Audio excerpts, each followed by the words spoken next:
एक समय की बात है। गांव के पास एक पुरानी हवेली थी। गांव के लोग कहते थे कि रात को वहां भूत चुड़ैल की आवाज सुनाई देती है। एक दिन गांव के कुछ लोग गांव में पेड़ के नीचे बैठ के भूत चुड़ैल की बात कर रहे थे। एक आदमी बोलता है, अरे सुनो सभी, मैंने एक दिन देखा कि एक गाय हवेली के अंदर गई और फिर उसमें से भैंस बन के निकली। फिर एक आदमी बोलता है, अरे नहीं राजू भैया, वहां भूत का नहीं चुड़ैल का साया है। मैंने तो पायलों की आवाज सुनी है, मैंने भी हंसने की आवाज सुनी है। गांव का एक आदमी कुछ सामान लेने शहर की ओर जा रहा था। रास्ता हवेली के बाहर से ही निकलता था। जब वो हवेली के पास पहुंचा तो उसने वहां एक कोने में एक लड़की को देखा। वो उससे पूछता है, तुम कौन हो? तुम यहां क्या कर रही हो? तुम्हें नहीं पता यहां रहना सही नहीं है, यहां भूत और चुड़ैल रहती हैं। वो बोलती है, नहीं नहीं, मैंने तो यहां कोई भूत नहीं देखा, मैं तो यहां ही रहती हूं। शायद तुम्हें कोई डरा रहा होगा।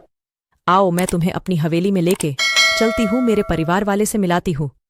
आदमी समझ गया कि ये कोई चुड़ैल ही है जो ऐसे इंसान बनके मेरे पास आई हैं। वो घबराया नहीं और उसको बेवकूफ बनाकर वहां से भाग गया। लेकिन गांव का एक साहसी बच्चा अमन ने तय किया कि वह इस मजेदार भूत बंगले का पता लगाएगा। वो भूत चुड़ैल को देखकर ही रहेगा। अमन ने अपने 2 दोस्तों को साथ लेकर भूत बंगले के पास जाने का प्लान बनाया। रात को तीनों दोस्त ने टॉर्च लेकर हवेली की तरफ बढ़े। धीरे धीरे वो उस हवेली के पास जा रहे थे। हवेली के दरवाजे खुलने पर एक अजीब सी ध्वनि सुनाई दी, पर अमन ने हिम्मत नहीं हारी। अंदर जाते ही उन्हें एक मस्ती भरा भूत मिला। चुड़ैल ने कहा, तुम लोग डर क्यों रहे हो? मैं तो सिर्फ बच्चों को हंसाने आई हूं। अमन के साथ आया उसका एक दोस्त चमन चुड़ैल को देखकर बेहोश हो गया और नीचे गिर गया।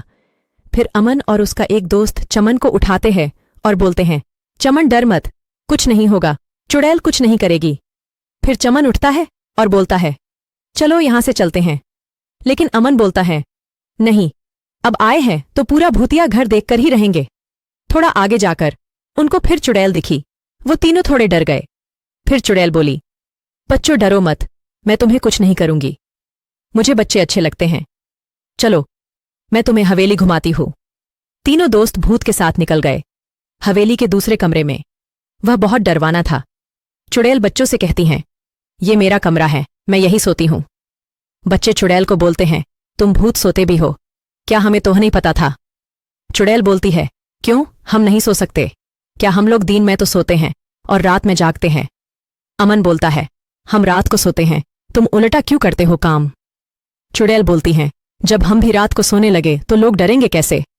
और हम में और इंसानों में क्या फर्क रह जाएगा? फिर अमन बोलता है, और बताओ हमें तुम इस हवेली में क्या क्या करती हो?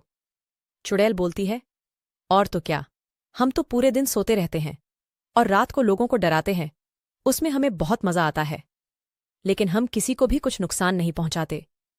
चमन बोलता है, अमन अब हमें चलना चाहिए, यहां से घर पर सब हमारा इंतजार कर रहे होंगे, हम देर से घर जाएंगे तो हमें डांट लगेगी। फिर अमन चुड़ैल से बोलता है, अभी हम चलते हैं, फिर कभी आएंगे तुमसे मिलने। जाते जाते अमन बोलता है कि तुम हमारे साथ खेलने हमारे घर की ओर आना। चुड़ैल बोलती है, ठीक है, मैं कल आऊंगी।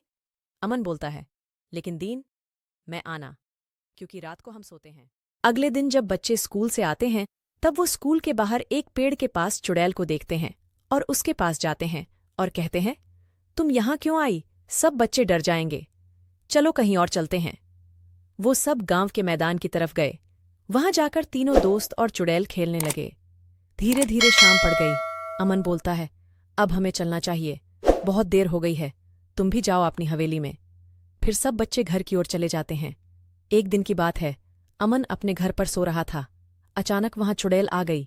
अमन चुड़ैल को बोलता है, तुम यहां क्या कर रही हो?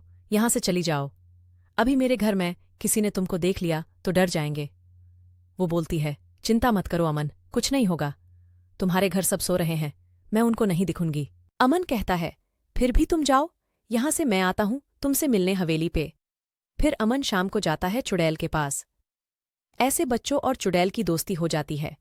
वो कहते हैं ना कि बच्चे में भगवान होते हैं, इसीलिए चुड़ैल और भूत भी बच्चों को कुछ नहीं करते। वो भी उनके भोले और नादान मन को देखकर उनके हो जाते हैं। भूतों का भी एक दिल होता है जो दोस्तों की तरह प्यार भरा होता है।